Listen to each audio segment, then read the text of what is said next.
नमस्कार। हम सब जानते हैं कि भारत दुनिया का सबसे बड़ा लोकतंत्र है ना? पर ये लोकतंत्र सिर्फ दिल्ली की संसद या राज्यों की विधानसभाओं से नहीं चलता। इसकी असली ताकत, इसकी जड़ें तो हमारे गांवों में बसती हैं।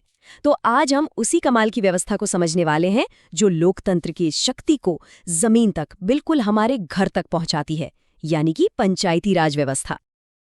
अब सवाल ये उठता है कि आखिर भारत का इतना बड़ा संविधान देश के हर एक गांव को, हर एक मोहल्ले को खुद का शासन चलाने की शक्ति देता कैसे है?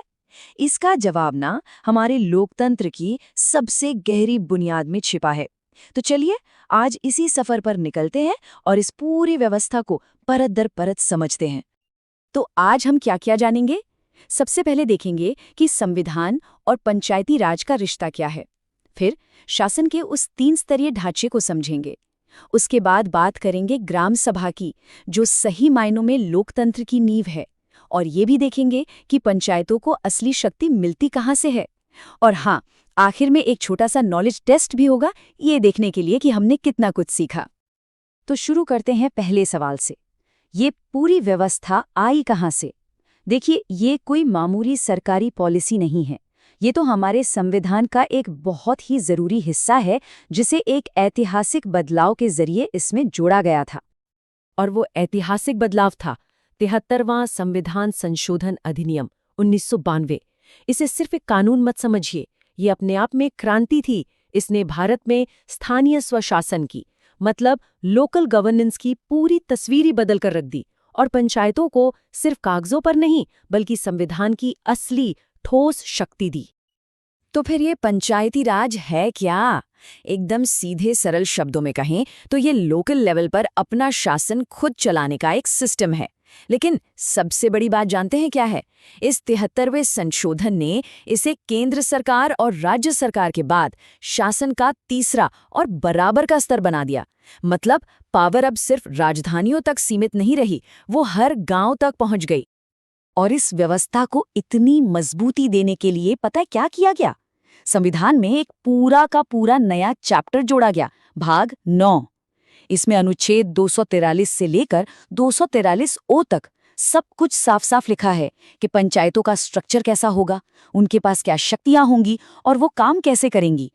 आप कह सकते हैं कि ये एक ऐसा ब्लूप्रिंट है जिसे कोई भी राज्य सरकार अनदेखा कर ही नहीं सकती। चलिए अब जरा इसके स्ट्रक्चर को समझते हैं। संविधान ने पूरे देश में एक जैसा सिस्टम लाने के लिए लोकल गवर्नेंस का एक बहुत ही स्पष्ट 3 स्तरीय ढांचा बनाया है। ये ढांचा गांव से शुरू होता है और जिले तक जाता है। संविधान का आर्टिकल 243B इसी 3 स्तरीय ढांचे की बात करता है।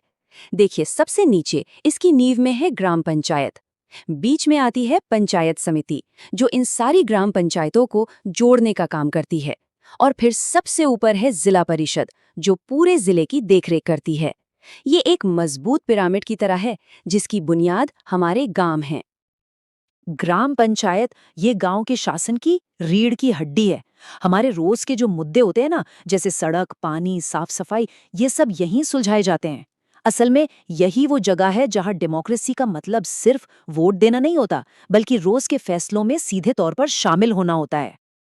अब इसके ऊपर आती है पंचायत समिति, जो ब्लॉक लेवल पर काम करती है। इसका मेन काम क्या है?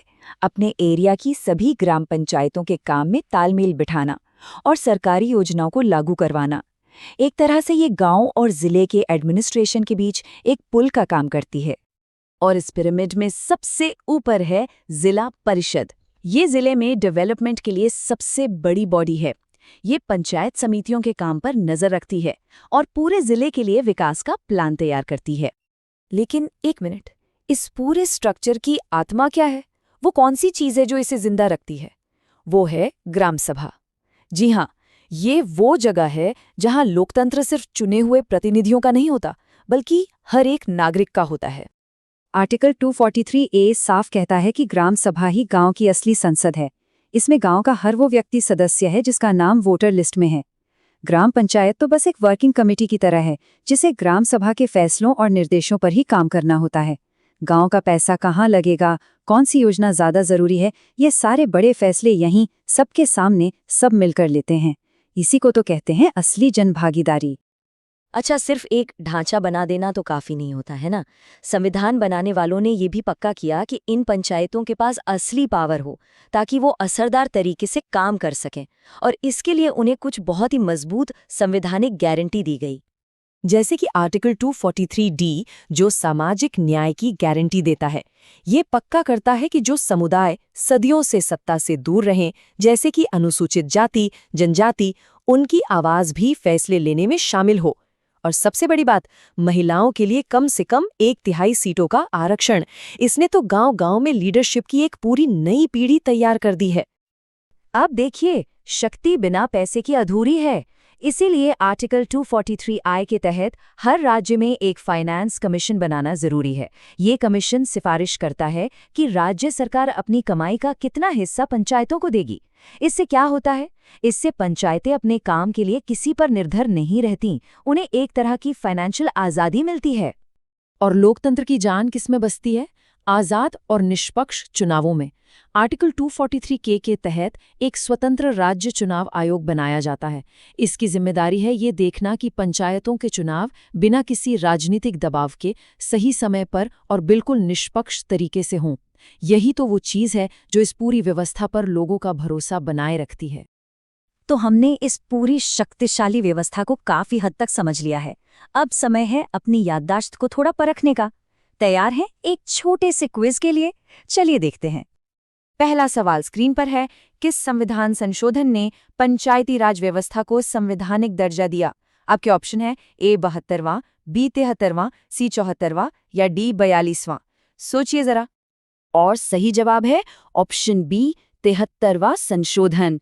जी हाँ, यही वो ऐतिहासिक संशोधन है जिसके बारे में हमने शुरू में बात की थी। ठीक है, अगला सवाल। गांव के सभी रजिस्टर्ड वोटर्स से मिलकर जो बॉडी बनती है, उसे क्या कहते हैं? ग्राम पंचायत, जिला परिषद, ग्राम सभा या पंचायत समिति? बिल्कुल सही, इसे कहते हैं सी, ग्राम सभा। याद रखिएगा, ग्राम पंचायत तो चुनी हुई बॉडी है, लेकिन ग्राम सभा में गांव के सभी वोटर्स शामिल होते हैं। और ये रहा आज का आखिरी सवाल। अनुच्छेद 243D के अनुसार पंचायतों में महिलाओं के लिए कम से कम कितना आरक्षण तय किया गया है? 50%, 25%, 1/3 या कोई आरक्षण नहीं? इसका सही जवाब है ऑप्शन सी, 1/3। संविधान कम से कम 1/3 सीटों का आरक्षण पक्का करता है ताकि शासन में महिलाओं की भागीदारी बढ़ सके। तो अंत में बस एक बात याद रखिए, पंचायती राज सिर्फ एक प्रशासनिक ढांचा नहीं है।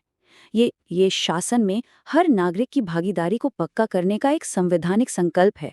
ये लोकतंत्र को दिल्ली और बड़ी-बड़ी राजधानियों से निकालकर आपके गांव, आपकी गली तक लेकर आता है। अब आप ये सोचिएगा कि ये व्यवस्था आपके अधिकारों को और आपके जीवन को कैसे प्रभावित करती है। इस पर विचार जरूर कीजिएगा।